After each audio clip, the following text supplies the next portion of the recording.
Engaged Buddhist reader. This book is nice. It has writings from many awesome teachers. Some of the chapters are from Thich Nhat Hanh. This one is from Robert Thurman. He explores what Nagarjuna said about this applied Buddhism, engaged Buddhism. It's not new. O king, just as you love to consider what to do to help yourself, so should you love to consider what to do to help others. Nagarjuna gave these political teachings, but it's not political in that partisan sense. It's political because all karma has results. Now, what Nagarjuna is talking about is a result of study and practice. You change your habit energies so that you come to care about others as much as you once only cared for yourself. This is how Nagarjuna expresses the basic principle of Buddhist social action, the universal altruism of great love, Maha Maitri, and great compassion, or great empathy, Maha Karuna. And these words have specific meanings. They're types of love. Maitri acts to increase love for other beings. Karuna acts to reduce suffering. The ancients often pointed to Maha Karuna as like the backbone of this Mahayana great vehicle Buddhism, which is aimed at liberating all other beings first. And that's why it's great love and great compassion. It cares about other beings. It's ancient Buddhism. The primary Buddhist position on social action is one of total activism, an unswerving commitment to complete self-transformation and complete world transformation. This activism becomes fully explicit in the universal or great vehicle, the Mahayana. Now, the friends who've been following can recognize this stuff in what I've been sharing lately. I've been trying to clarify that the Mahayana teachings are really useful for us, but all the wisdom from all the traditions is useful. We're not sectarian Buddhists, but it's good to know where the Buddhism comes from. Now, Robert Thurman is pointing to how the Mahayana fully expresses this great loving activism. And it has magnificent literature on the Bodhisattva's career. And that's true. But, as we know, the Bodhisattva doesn't only appear in those texts associated with Mahayana. The Bodhisattva's career is also spelled out in the Pali Canon. But this is where Robert Thurman acknowledges the same thing. He says, it is also compellingly implicit in the small vehicle, the Hinayana. And these terms are meaningful. They're not derogatory unless they're used that way. Hinayana, Mahayana. The Hinayana view is that one only aimed at personal comfort, only at changing self, not the full picture already mentioned here. The Bodhisattva commits to also transforming others. And it makes sense if you make sense of it. It's beautiful. But the great compassion is already there in the teachings called Hinayana. And they're called Hinayana because they're aimed at this smaller goal, personal liberation. The Mahayana is aimed at world transformation. And we see it so clearly in both the Buddha's actions and in his teachings. And from there, Buddhism evolved. In India, it developed into some beautiful stuff. And the world continued to transform, and Buddhism was kind of edged out for a while. But it had already reached beyond India and was developing elsewhere. And I like the whole flow of Buddhism.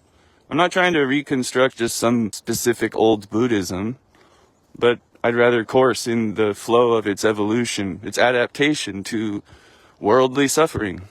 It has to transform with the world. And it's not always easy because for it to remain Buddhism as it adapts and evolves, it can't misrepresent the Buddha.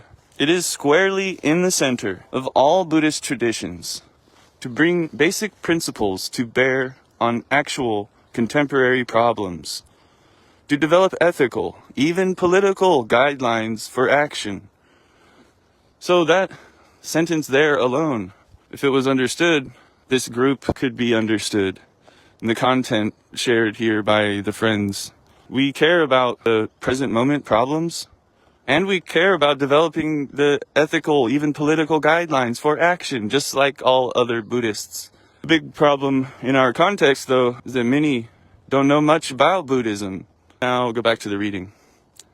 This is just what Nagarjuna did during the 2nd century CE, when he wrote his jewel garland of royal counsels to his friend and disciple, King Udayi of the powerful Satavahana dynasty of south-central India. It should thus prove instructive to examine his counsels in some detail. In this essay, I will extrapolate from his specific prescriptions a set of modern counsels for today's kings, in hopes that it will help the Buddhistic intellectual clarify his or her own thinking about the emergencies that beset us. I will use these prescriptions as a framework on which to outline guidelines for Buddhist social action in our modern times. The fact that it is counsel to a king does not invalidate this approach in the least. For as R.B. Fuller says, the average citizen of any modern industrial or post-industrial society lives better in many ways than most kings of bygone eras. Indeed, is more king of his own fate than they were in many ways. Therefore, everyone can apply these counsels in their own sphere of activity. Political parties could be formed with such principles in their platforms. Indeed, many parties do have such planks. And Buddhist communities, and individuals in particular, could work to spread such principles and attitudes. So, let us now read Nagarjuna, as if he were addressing us today. These are 45 verses, which contain the whole quintessence of the matter. This section begins with some acknowledgement that good advice is often unpleasant at first hearing, especially to a rich and powerful person who is used to being flattered and having his own way. The king is urged to be tolerant of the useful but unpleasant words, and to consider them as true words, spoken without anger and from compassion, hence fit to be heard, like water fit for bathing. Realize that I am telling you what is useful here and later. Act on it so as to help yourself and others. People in power are still the same. In fact, the entire populations of the developed countries are in a way full of people of royal powers, used to consuming what they want, being flattered and waited upon by people from undeveloped lands, used to having unpleasantly realistic things such as corpses, sicknesses, madnesses, the deformities of poverty kept out of their sight. They do not want to hear that all is impermanent, that life is essentially painful and fundamentally impure. They do not want to acknowledge that all beings are equal to them and their dear ones. They have conservative mindsets, small views, hard hearts. This is the stuff we share about every day. And we're not alone, though people are often confused about these things. And instead of Buddhism, they prefer this nonsense spiritual bypassing. Remember, I'm reading from this book, and you can check it out yourself. There's plenty of useful stuff here. People in power are still the same. These problems still exist. These solutions are still relevant. But we still have to actually study and implement, test and correct and try again. It's not always easy. And good advice is often unpleasant. I get messages from people who complain about having to see good advice that is unpleasant. And I'm like, oh, okay, leave the group. If you can't handle the posts about reality, don't look. But you grow weary of the complainers. Because these problems are definitely real. Yes, Buddhism is political. It always was. No, it's not political in the way people imagine. And as we know from watching our groups where people say stuff, we can see that it's still true. Many do not want to acknowledge that all beings are equal to them. They matter as much as they do. Liberals, as we talk about in that study, showed why people vote like they do and how they identify. Those who identify as liberal tend to vote for the benefit of all beings. Their love is more impartial, like bodhisattvas. And those who identify as conservatives say they tend to vote for their in-group, the ones they identify with. And it makes sense. There is a difference between the liberal and conservative mindset. And yes, we are entangled. It's interbeing. But the conservative heart that loves the in-group and not beyond, according to the Buddha, is something to be transcended, not something to be praised and justified. So people don't want to hear that there is no real self and no absolute property and no absolute right. But that they do hear it, and hear it well, is quite the most crucial necessity of our times. I agree, Robert Thurman. The hundreds of millions of kings and queens living in the developed world must face their obligations to other peoples, to other species, to nature itself. This is the crisis of our times, the real one, not the supposedly important competitions among the developed powers. Nagarjuna's first real statement is straight to this most crucial point. If you do not make contributions of the wealth obtained from former giving through such ingratitude and greed, you will not gain wealth in the future. There are two beliefs behind this simple yet far-reaching injunction to generosity, an injunction essential today. First, wealth accrues to an individual as the evolutionary effect of generosity in former lives or previously in this life. And yes, this is our teaching. Second, wealth in this life accrues to one by the generosity of others who give to one, for whatever reason, and therefore one must be grateful to them. Bracketing the question of former lives, which is difficult for modern people, it is a fact that people who are wealthy today usually are so because previous generations worked hard and gave of themselves to the future. Capitalism itself is, in its essence, not a matter of hoarding and attachment, but a matter of ascetic self-restraint, the investment of wealth, or the giving it up to a larger causality. The more given up from present consumption to productive investment, the more is produced for future consumption. Those who lose sight of the essence of this process and simply consume and hoard soon lose their wealth. Just as Nagarjuna states, just as we see happening around us, it is a fact of economics that the basis of wealth is generosity, petty-mindedness, scarcity psychology, short-term profit-seeking, destructive rapacity. These are the real enemies. Their opposite is magnanimity, which makes all people friends. In sum, transcendence is the root of generosity. Generosity is the root of evolutionary survival. Evolutionary survival eventually brings forth freedom for the bliss of transcendence. This is a golden three-strand cord, more powerful than the usual heap habit addiction cycle. The former is a living nirvana. The latter is the samsara of continually dying, infinite suffering, infinite greed, hatred, delusion, and suffering.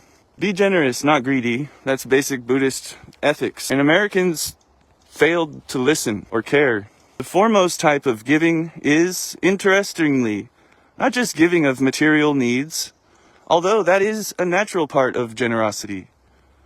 That of greatest value to beings is freedom and transcendence and enlightenment. These are obtained only through the door of Dharma, transcendent truth of selflessness, emptiness, openness, and so forth. Therefore, the educational system of a society is not there to service the society, to produce its drone professionals, its workers, its servants. The educational system is the individual's doorway to liberation, to enlightenment. It is therefore the brain of the body politic. Society has no other purpose than to foster it. It is society's door of liberation. And look at how Americans have failed in education. And look at the results. People don't understand how our government was supposed to work, and so they're easy to manipulate. But education, these systems, are not to be disparaged, but supported, amplified, and fortified. Meanwhile, we got a president trying to dismantle it all.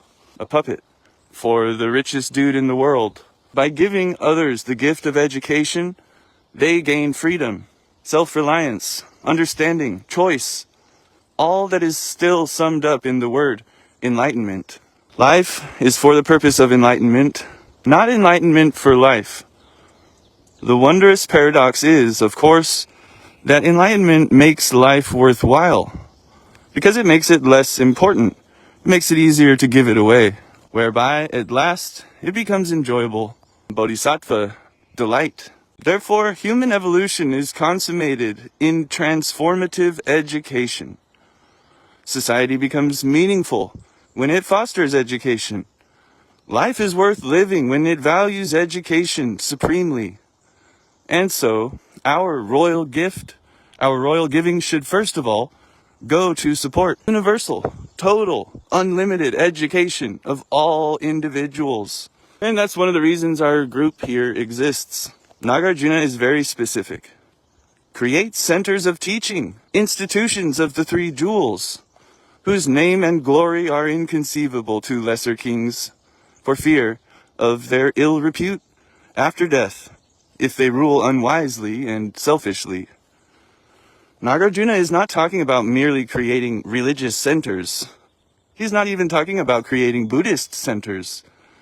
Buddhism, understood in its usual sense as one of a number of world religions, it does not matter what symbols or ideologies provide the umbrella, as long as the function is liberation and enlightenment. Clearly, Nagarjuna, who proclaims repeatedly that belief systems, dogmatic views, closed convictions, fanatic ideologies, and so forth are sicknesses to be cured by the medicine of emptiness. He is not another missionary for some particular belief system, even if it is called Buddhism. Rather, he wants the social space filled with doorways to nirvana, shrines of liberating truth, facilities for teaching and practice, where things, duties, laws, politics, religions, and doctrines can all be examined, criticized, refined, used, transcended, and so forth.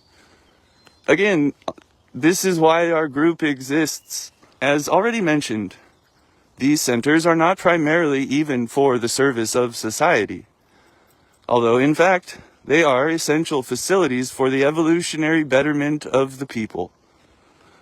They are the highest product of the society, as society itself has the main function of service to the individual. Its highest gift to its individuals is to expose them to the transcendent potential developed by education. Now, these are institutions of the three jewels, the Buddha, the Dharma, and the Sangha. And under the above, critically de-religionized interpretation, fully in keeping with Nagarjuna's own centrist Madhyamika style, these three jewels can demonstrate their value without any sectarian context. Now, if you remember how I described Buddhagang, you might remember how this is relevant here, without any sectarian context. And still, not misrepresenting the Buddha, working with the actual teaching to clarify reality now for the benefit of all beings. We have work to do. Some of that work involves informing each other. Luckily, we have friends who are dedicated to paying attention and sharing. And they share here to the group, and that is good because that's why the group exists. We see news we can use. We need to know what's going on if we're going to respond to it. And don't overwhelm your mind with toxins. There's a middle way where you don't just ignore the reality unfolding around you, nor do you let it overwhelm you into hatred or anger or violence or apathy. Middle way, yes, the news sucks. We got lots of bad news. No, you can't ignore it all forever. Yes, take breaks.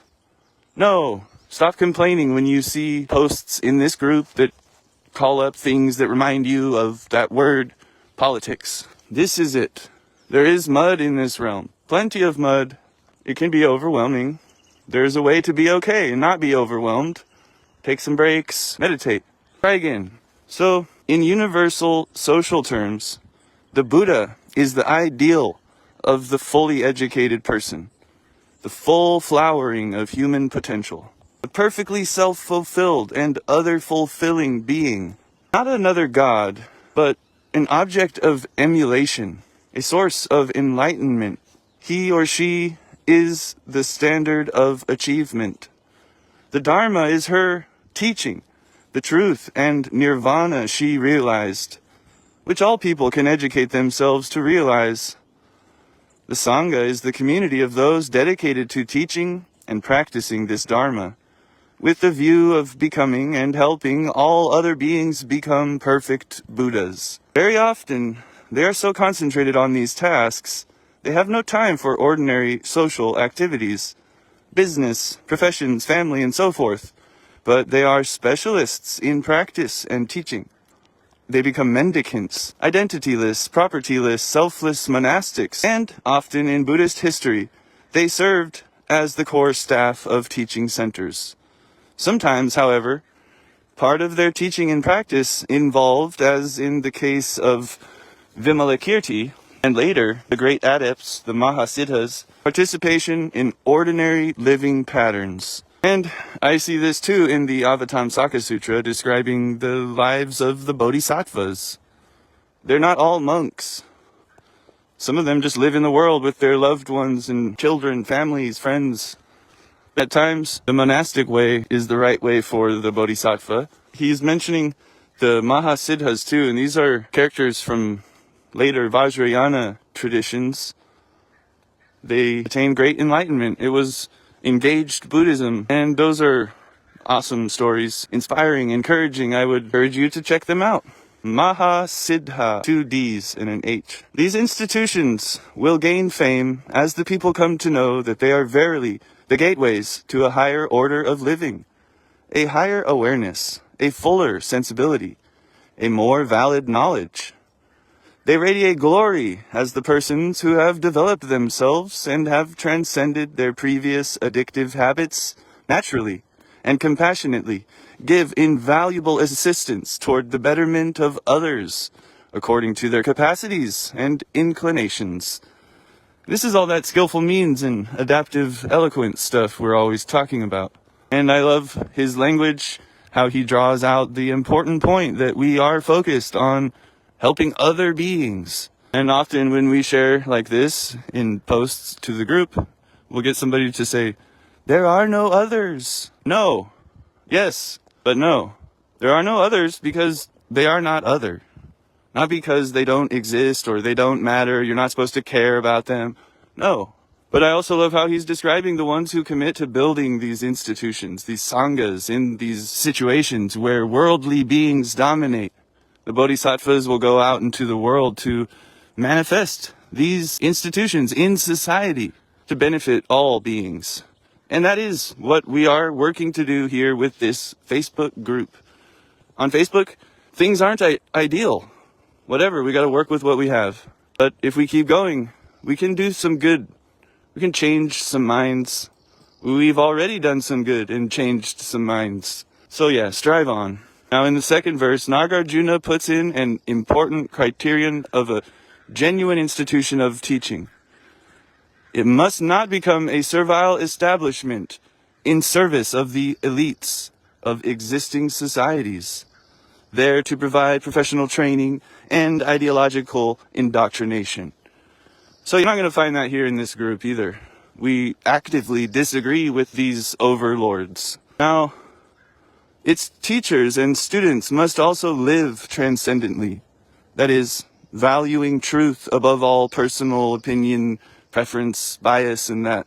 They must thus be intensely critical of all falsehood, pretense, delusion, sham. Therefore, their sayings and writings must be so ruthlessly clear and straightforward that inferior persons, elite members as well as kings, must be terrified of being exposed in their pretenses and faults, hence inspired themselves to live and act transcendently. This is such good stuff.